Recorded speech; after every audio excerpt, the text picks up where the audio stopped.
어떤 현안이 다뤄질까? 이게 가장 큰 관심인데요. 그렇습니다. 그런데 뭐 여러 가지로 뭐 일단 실무적인 현안, 여러 다음에 민생 현안에 대해서 얘기가 많을 것이다라고 관심이 있는데 먼저 나눠서 보면요. 민생 현안은 어떤 게 있을 것으로 보이십니까?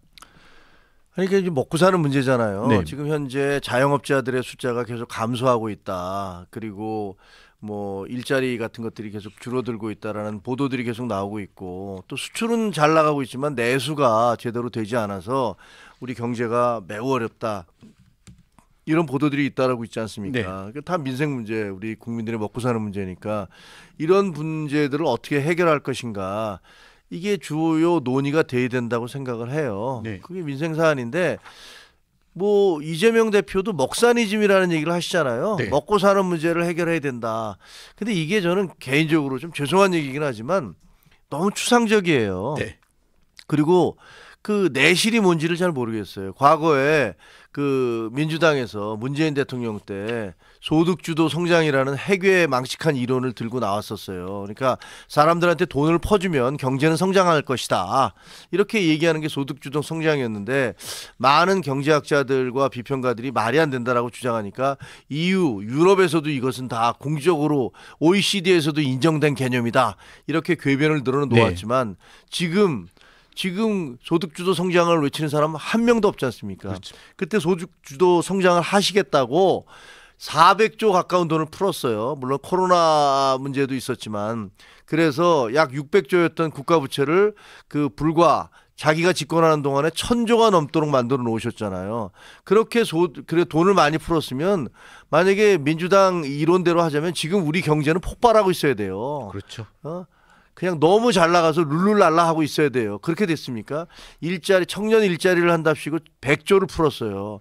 과거에 4대강 사업 때 22조 풀었다고, 그걸로 무슨 나라를 말아먹었다고 얼마나 그때 문재인의 야당에서 공격을 했습니까? 자기들은 일자리에 100조 다 공중에 날아가 버렸죠. 그다음에 그 무슨 400조 전체를 풀어갖고 우리 국가 부채를 1000조가 넘게 만들어놨는데, 지금 우리 경제 이 모양 이 꼴 됐고, 거기다가 지금 인플레 같은 것들이 그때 풀린 돈 때문에 그 허덕허덕하고 있는 거 아닙니까? 제가 이 말씀을 길게 드리는 이유는, 이재명 대표가 먹사니즘, 민생 얘기하면서 25만 원씩 다 주자 이렇게 얘기를 해요. 돈을 풀어서 경제를 성장할 수 있다라고 얘기하는 것은 그 돈을 사람에게 푸는 게 아니라 어떤 특정의 산업이라든가 뭐 IT 산업이라든가 아니면 제조업이라든가 어떤 경쟁력이 있는 그런 데다 풀어서 그것이 일자리를 만들도록 해야 되는데, 이게 아니고 돈을 풀자 이렇게 얘기를 하고 있어요. 25만 원씩. 그래서 그 먹사니즘의 실체가 뭐냐? 그거는 과거에 민주당이 얘기했던 그 소득주도 성장이라는 것에 그냥 이재명 판 에디션, 그러니까 네. 버전이다 이렇게 생각이 들어서, 저는 그게 과연 민생과 어떤 도움이 되는지, 민생에 어떤 도움이 되고 어떤 긍정적 효과가 있을지에 대해서 상당히 의아해요. 그래서 이번에 만나면 그렇게 공허한 얘기하지 말고 정말로 우리 국민들, 그리고 우리 사회적 약자들, 서민들에게 필요한, 그리고 우리 기업들에 필요한 그러한 민생 정책들을 좀 논의했으면 좋겠다 이렇게 생각을 합니다. 안 그래도 이재명 대표가 이번 전당대회에서 뭐 성장 이런 얘기를 하면서 중도층을 겨냥한다 이런 평가들이 있긴 있었는데, 보면요 또 똑같은 얘기를 합니다. 기본소득 계속 얘기를 해요. 기본사회 얘기하면서 이런 것들을 보면 성장하고는 상충되는 얘기거든요. 그렇죠. 기본소득, 기본사회 하면서 무슨 소강사회를 뭐 모두가 잘 사는 소강사회를 만들겠다라고 얘기하는데, 그거는 뭐 시진핑의 그 소강사회하고 비슷한 느낌이 들어요. 그런 느낌이 드는데, 아까 말씀드린 대로 그냥 구호뿐이라는 거예요. 그래서 뭘 어떻게 하겠다라는 얘기가 전혀 없는데, 제가 이렇게 비판적으로 얘기하는 것은, 아니 기업의 성장을 얘기합니다. 지금 민주당이 갑자기 성장을 얘기하기 시작했어요. 네, 그렇습니다. 근데 성장을 얘기한다고 하면서 노란봉투법 뭡니까 그거? 그 불법 파업에 대해서 처벌할 수 없는 법을 만든다는 거 아니에요? 반기업적 법이죠. 법은 잘못에 대해서 처벌하는 것, 잘못을 처벌하는 것인데, 처벌하는 것을 처벌할 수 없도록 만드는 법을 만드는 거예요. 그렇죠. 그건 모순이에요. 네. 제가 보기에는 불법을 용인해 주는 법을 만들겠다.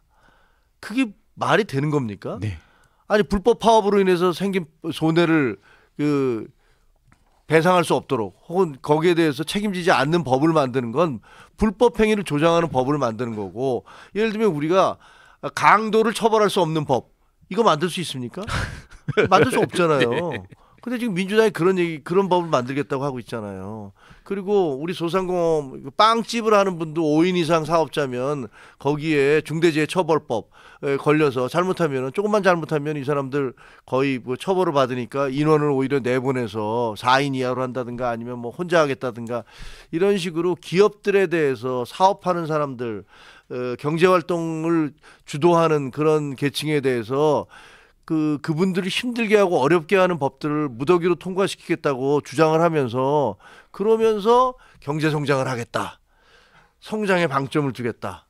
그 말이 안 돼. 네모난 동그라미 같은 얘기예요. 예, 저도 보면서 너무 당황스러웠었는데 성장을 얘기하는데 25만 원 그 민생회복지원금 계속 주장을 하고 있고 반기업적이라는 법이라는 그 꼬리표가 붙은 노란봉투법은 계속 밀어붙이고 그러면서 기본사회 기본소득 계속 주장하고 이건 성장하고 관계가 없는 겁니다. 그러니까요. 정반대로 가는 거야. 이미 문재인 정부 때 그 최저임금을 갑작스럽게 16.7%인가를 갑자기 올려서 우리 소상공인들 자영업자들의 피눈물이 나게 만들었고 경제가 큰 타격을 받게 만들었고 그다음에 그 소득주도 성장이라는 그 해괴망측한 이론을 들고 나와서 그래서 결국은 우리 경제를 이렇게 멍들게 했고 그다음에 아파트값 뭐 그 임대차 3법이라는 네. 악법을 만들어냄으로써 아파트값이 그냥 졸지에 어마어마하게 폭등하게 만드는 그런 경제 정책의 실패를 노정해 보였던 그런 정권의 후예인데 이 정권에서